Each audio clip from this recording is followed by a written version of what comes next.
Labą dieną. Šiandien koncertavome, Ars Musica ansamblis koncertavo šitoje įstabioje barokinėje Švento Domininko bažnyčioje. Atlikome koncertą ir labai džiaugiamės, kad čia mus pakvietė. Grojome Mocarto, nors tai klasikas, Johano Sebastiano Bacho, Georgo Vilibaldo Gliuko, Maren Mare kūrinius. Labai džiaugiamės. Pasirinkau tos kūrinius dėl to, kad jie labai atspindi fleitos sukurtus kūrinius fleitai barokiniu stiliumi. Ypatingai Johanas Sebastianas Bachas daug yra parašęs fleitinės muzikos ir ne tik.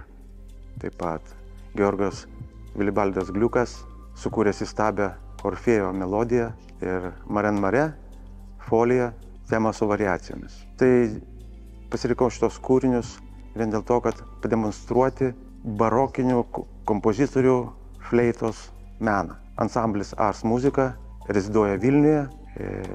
Jisai būna mažesnė sudėtim, didesnė sudėtim. Muzikantai pasirenkami, kaip kas gali. Ir tai aukščiausio lygio profesionalai, dirbantis įvairiuose simfoniniuose orkestruose ir kameriniuose ansambliuose. Ačiū.